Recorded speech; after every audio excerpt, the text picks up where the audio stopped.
चलिए आज आपको मिलवाते हैं तुलिका रानी से, जिन्हें उत्तर प्रदेश में ब्रांड एम्बेसडर बनाया गया है G20 का। जी हां, तुलिका रानी भारतीय वायुसेना में पूर्व महिला अधिकारी भी रह चुकी हैं। एक धाकड़ महिला अधिकारी की इनकी इमेज है।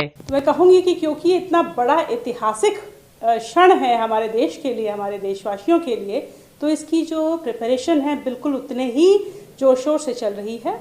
और चुनौतियों की बजाय मैं इसे कहना चाहूँगी कि एक बहुत ही सुनहरा अवसर है, क्योंकि भारत एक लोकतांत्रिक देश है, बहुत ही पुराना लोकतांत्रिक देश है। हमारे पास जो ऐतिहासिक और सांस्कृतिक विरासत है उसे शोकेश करने का ये बहुत अच्छा अवसर हमें प्राप्त हुआ है। जी, जो चार हमारे जो मेन शहर हैं, लखनऊ, आगरा, बनारस और साथ ही गौतम बुद्ध नगर, यहाँ इन चारों शहरों में वैश्विक लेवल की समिट्स होना निर्धारित हुआ है। तो इन पर तो विशेष रूप से ध्यान हमारा रहेगा ही, और ख़ास तौर से पूरे उत्तर प्रदेश में, क्योंकि हमें उच्च शिक्षा विभाग की तरफ से ब्रांड एम्बेसडर बनाया गया है, तो हमारा ज़्यादा फोकस रहेगा कि किस प्रकार से महाविद्यालयों में, विश्वविद्यालयों में स्टूडेंट्स को और फैकल्टी को इस बात की जानकारी हो सके कि G20 की अध्यक्षता भारत द्वारा ग्रहण किया जाना कितना ऐतिहासिक क्षण है और इसकी सिग्निफिकेंस क्या है, इसमें हम सब का रोल क्या है। वो एक अलग रोल था भारतीय वायुसेना के अधिकारी के रूप में, जो कि मैंने अपनी बेस्ट ऑफ माई कैपेबिलिटीज़ करने की कोशिश की, और इसी वजह से मैं भारतीय वायुसेना एकेडमी में बतौर सैन्य प्रशिक्षण अधिकारी भी पोस्टेड रही, जिसमें कि हमारे देश के बहुत सारे युवा अधिकारियों को सैन्य प्रशिक्षण देने का मुझे अवसर मिला। उसमें हमारे देश की प्रथम 3 महिला फाइटर पायलट्स भी शामिल हैं। तो मुझे ये बहुत सौभाग्य रहा कि वो ऐतिहासिक क्षण भी, वो एक ट्रांसफॉर्मेटिव फेज भी जिसमें कि हमारी महिलाओं ने फाइटर पायलट के रूप में पदार्पण किया, उसे भी मुझे देखने का, उसका पार्ट होने का मुझे मौका मिला। और यहाँ अब ब्रांड एम्बेसडर के रूप में भी मैं अपनी जिम्मेदारियों को बखूबी पूरा करने की कोशिश करूँगी।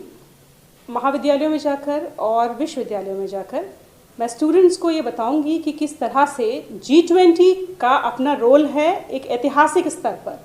ये एक इकोनॉमिक फोरम है और विश्व की 66% जनसंख्या, 75% ट्रेड और करीब 85% GDP G20 कंट्रीज़ के अंतर्गत आती है। साथ ही इसका एक कंपोनेंट जो भारत सरकार ने निर्धारित किया है, G20 के कोर एजेंडा में से एक थीम विमेन लेड डेवलपमेंट भी है, यानी कि विकास में महिलाओं का नेतृत्व। तो इस पर भी खास तौर से चर्चा की जाएगी मेरे द्वारा, क्योंकि मैं स्वयं एक महिला हूँ और बहुत ही विभिन्न क्षेत्रों में मैं कार्य कर चुकी हूँ, जैसे कि भारतीय वायुसेना हुआ, या फिर पर्वतारोहण का मेरा करियर रहा, या एक लेखिका के रूप में, या एक अंतर्राष्ट्रीय प्रेरणादायी वक्ता के रूप में, और अब एक पब्लिक फिगर के रूप में।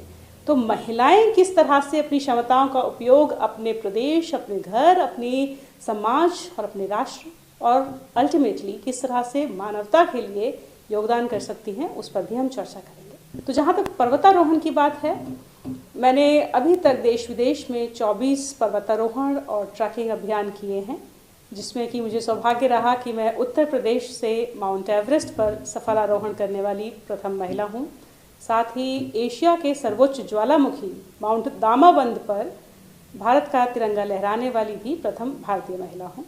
इसके साथ साथ ईरान, नेपाल, भूटान, रूस, अफ्रीका और भारत में बहुत सारे पर्वतारोहण और ट्रैकिंग अभियान हो चुके हैं।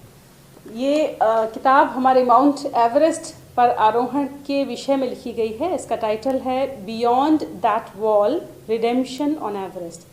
अभी ये अंग्रेजी भाषा में लिखी गई है, लेकिन जल्द ही इसका हिंदी रूपांतरण भी आने वाला है। देखिए, महिलाएं किसी भी क्षेत्र में अगर कार्य करती हैं क्षमता के साथ, तो उसका प्रभाव पूरे समाज पर पड़ता है।